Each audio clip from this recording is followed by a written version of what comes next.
بسم اللہ الرحمن الرحیم۔ السلام علیکم ورحمۃ اللہ وبرکاتہ۔ پانچواں معنی قرآن مجید میں دعا بمعنی فریاد کرنا، طلب کرنا، فریاد کرنا، اور اس میں وَإِن كُنتُمْ فِي رَيْبٍ مِّمَّا نَزَّلْنَا عَلَىٰ عَبْدِنَا فَأْتُوا بِسُورَةٍ مِّن مِّثْلِهِ وَادْعُوا شُهَدَاءَكُمْ۔ اگر تمہیں اس قرآن میں شک ہے جو ہم نے اپنے بندے پر نازل فرمایا تو اسی طرح کی ایک سورت تم بھی بنا لاؤ اور اللہ کے سوا اپنے گواہوں مددگاروں کو بھی بلا لو، فریاد کرو کہ وہ آئے اور تمہاری مدد کرے، یعنی مدد کے لیے پکارنا، یہ معنی ہے۔ پھر اسی طرح دعا بمعنی کسی چیز کی ترغیب دینا، یعنی کسی چیز کی طرف دعوت دینا۔ نوح علیہ السلام نے اپنی قوم کو پکارا تھا، قال رب انی دعوت قومی لیلا ونہارا، اس نے کہا ہے میرے رب، بے شک میں نے اپنی قوم کو رات اور دن پکارا، ان کو دعوت دیتا رہا دین کی طرف، اپنے رب کی طرف۔ اور اس میں معنی عبادت کا بھی ہے کہ اللہ کی عبادت کرو، تو عبادت کی دعوت میں ان کو دیتا رہا۔ پھر اسی طرح دعا بمعنی منسوب کرنا، نسبت دینا۔ ادعوہم لآبائہم، ان بچوں کو ان کے حقیقی باپوں کی نسبت سے پکارو، یعنی ادعوہم کا مطلب ہے کہ ان کو اپنے باپوں کی طرف ہی منسوب کرو، جن کے وہ بچے ہیں باپ کا نام نہیں بدلو۔ اور آٹھواں معنی ہے سوال کرنا، دعا بمعنی سوال۔ جیسے بنی اسرائیل نے موسیٰ علیہ السلام سے کہا قالوا ادع لنا ربک یبین لنا ما ہی، انہوں نے کہا تم اپنے رب سے ہمارے لیے دعا کرو۔ تو یہ جو دعا ہے یہ بمعنی سوال ہے، یعنی مانگو کہ وہ ہمارے لیے بیان کر دے کہ وہ گائے کس طرح کی ہو۔ تو قرآن مجید میں یہ دعا کا لفظ مختلف معنوں میں استعمال ہوا ہے، لیکن دعا کا عمومی شرعی معنی کیا ہے؟ اللہ کی بارگاہ میں عاجزی کے ساتھ سوال کرنا اور اللہ کے پاس جو خیر ہے اس میں راغب ہونا، رغبت رکھنا۔ اللہ کی بارگاہ میں اللہ کے حضور عاجزی کے ساتھ سوال کرنا، چیخ چلا کے نہیں بلکہ بہت ہمبل طریقے سے، اور جو خیر اللہ کے پاس ہے اس میں رغبت رکھنا، اس کا شوق رکھنا۔ طیبی کہتے ہیں اس سے مراد ہے اللہ کی بارگاہ میں انتہا درجے کی عاجزی، انکساری اور محتاجگی ظاہر کرنا۔ جیسے موسیٰ علیہ السلام نے دعا کیا کی تھی، رب انی لما انزلت الی من خیر فقیر، اپنے فقر، اپنی محتاجی، اپنی ضرورت کا اظہار کیا تھا، انی لما انزلت الی من خیر فقیر۔ امام ابن قیم کہتے ہیں اس سے مراد ہے ایسی چیز کو طلب کرنا جو دعا کرنے والے کو فائدہ دے، یعنی فائدے کی چیز حاصل کرنے کے لیے سوال کرنا، اور ایسی چیز کو دور کرنے کے لیے طلب رکھنا جو اس کو نقصان دیتی ہو۔ تو پھر دو طرح سے دعا کرتا ہے انسان، کچھ فائدے کی چیزیں مانگتا ہے اور کچھ نقصان والی چیزوں کو دور کرنے کے لیے اللہ سے درخواست کرتا ہے۔ ہماری شریعت میں دعا کی دو بڑی اقسام ہیں، ایک ہے دعائے عبادت اور ایک ہے دعائے مسئلہ۔ دعائے عبادت کیا ہے؟ اس سے مراد ہے کہ انسان اللہ سے ثواب کی امید رکھتے ہوئے، اس کے عذاب سے ڈرتے ہوئے اس کی عبادت کرے، اس میں سوال نہیں ہے۔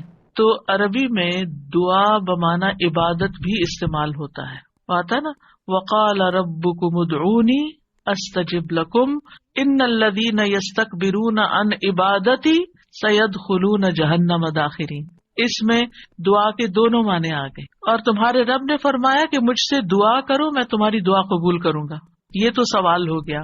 اور دوسرا، بے شک وہ لوگ جو میری عبادت سے تکبر کرتے ہیں عنقریب و ذلیل و خوار ہو کر جہنم میں داخل ہوں گے۔ تو یہاں عبادت کا معنی بھی آ گیا، عبادت کے لفظ کے ساتھ، یعنی دعا ایک طرح سے عبادت ہے۔ تو دعائے عبادت کیا ہے کہ انسان اللہ سے ثواب کی امید رکھتے ہوئے، اس کے عذاب سے ڈرتے ہوئے اللہ کی عبادت کرے، جیسے نماز پڑھے، روزہ رکھے، قرآن کی قرأت کرے، تسبیح کرے، صدقہ کرے، اللہ کی طرف لوگوں کو دعوت دے، تعلیم کا کام کرے۔ تو انسان ان میں سے جو بھی عبادت کا کام کرے گا وہ دراصل اللہ کی طرف راغب ہوگا، کیونکہ دعا میں رغبت پائی جاتی ہے۔ اور جو شخص مثلا نماز پڑھتا ہے تو گویا وہ زبان حال سے دعا کر رہا ہوتا ہے، اللہ سے بخشش مانگ رہا ہوتا ہے کہ اللہ تعالیٰ ہمارے اوپر رحم کیجیے، ہم نے جو گناہ کیے ہیں آپ ان کو معاف کر دیجیے، کیونکہ نماز بذات خود کیا کرتی ہے؟ بلاؤں کو ٹالتی ہے، گناہوں کو معاف کرنے کا ذریعہ ہے، ٹھیک ہے۔ اچھا، صدقہ کیا کرتا ہے؟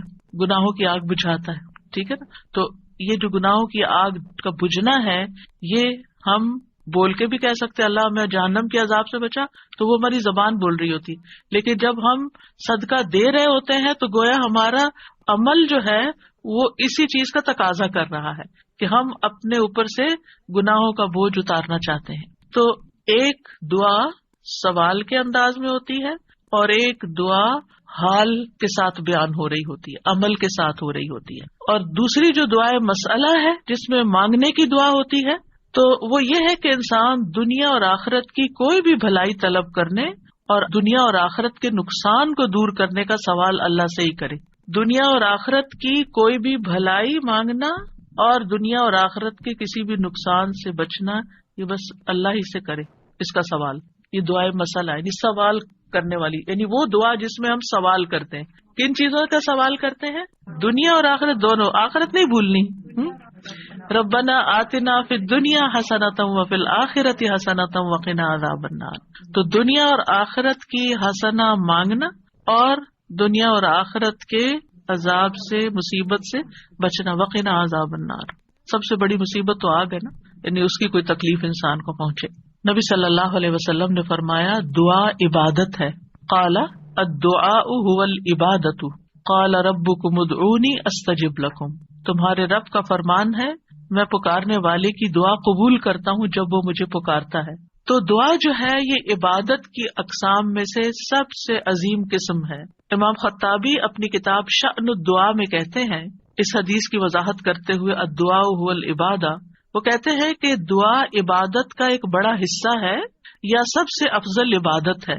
جیسے کہ لوگ کہتے ہیں لوگ بنو تمیم ہیں اور مال اونٹ ہیں، یعنی لوگوں کو دیکھنا تو بنو تمیم کو دیکھو، مطلب سب لوگوں سے افضل ہیں۔ نبی صلی اللہ علیہ وسلم اسی سے تھے نا، اور ان کی تعداد بھی زیادہ تھی۔ اور اسی طرح عربوں کے ہاں مال کی سب سے بڑی قسم اونٹ ہوا کرتے تھے۔ وہ کہتے مال تو اصل میں اونٹ ہے اور لوگ تو بنو تمیم ہی ہے۔ تو اسی طرح کہا گیا دعا تو عبادت ہی ہے، الدعاء هو العبادہ، دعا ہی عبادت ہے۔ الحج عرفہ، اس کا یہ مطلب ہے کہ صرف عرفہ میں جاؤ، یہ نہیں، مطلب یہ ہے کہ جتنے بھی ارکان آپ حج کے ادا کرتے ہیں ان میں سے عرفہ کے دن کا قیام اگر کسی نے پا لیا تو اس کا حج ہو گیا، اور وہ سب سے بڑا دن ہے جس میں بخشش ہوتی ہے۔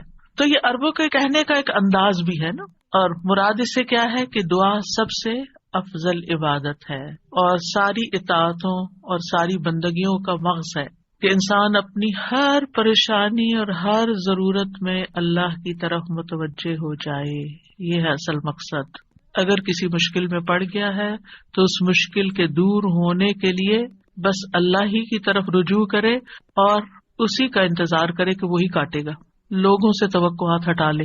اس کا یہ مطلب نہیں کہ ہم لوگوں سے ہیلپ لے نہیں سکتے، آپ لوگوں سے ہیلپ لے سکتے ہیں، آپ ان کو بتا سکتے ہیں کہ آپ کس مشکل میں ہیں اور اس کا حل کیا ہے، لیکن ان سے توقع نہ رکھے کہ یہ میری مشکل حل کر دیں گے۔ مثلا آپ کو کوئی پرابلم ہوئی ہے، آپ کسی سے مشورہ کرنا چاہتے ہیں، آپ کسی سے کاؤنسلنگ لینا چاہتے ہیں، آپ ضرور لیں، لیکن یہ توقع نہ رکھیں کہ یہ آپ کا مسئلہ حل کر دے گا یا بس یہی آپ کے لیے سب کچھ ہو گیا، اس کو اللہ سبحانہ وتعالیٰ سے آگے نہ رکھیں۔ کہتے ہیں نا ہمت مردہ مدد خدا، ہمت آپ نے کرنی ہے، کوشش آپ نے کرنی، مدد اللہ نے کرنی ہے۔ دعا کی بھی ہمت ہوتی ہے اور دعا کے لیے بھی ایک ایفرٹ لگانی پڑتی اور اس کے لیے یکسو ہونا پڑتا ہے۔ خصوصاً آپ دیکھیں کہ جب کسی بڑی پریشانی کے نتیجے میں انسان کے ہوش اڑ جاتے ہیں، اوسان خطا ہو جاتے ہیں، اس کو کچھ سمجھ نہیں آتی، تو ایسی صورت میں انسان اپنے خیالات کو مجتمع کر کے، فوکس کر کے، پوری توجہ کے ساتھ اللہ کی طرف جب متوجہ ہوتا ہے تو یہ ہے اصل میں دعا کی روح۔ اور نہ صرف یہ کہ بڑی مشکلات میں بلکہ چھوٹی چھوٹی ضروریات میں بھی اللہ کی طرف رغبت کرنی چاہیے۔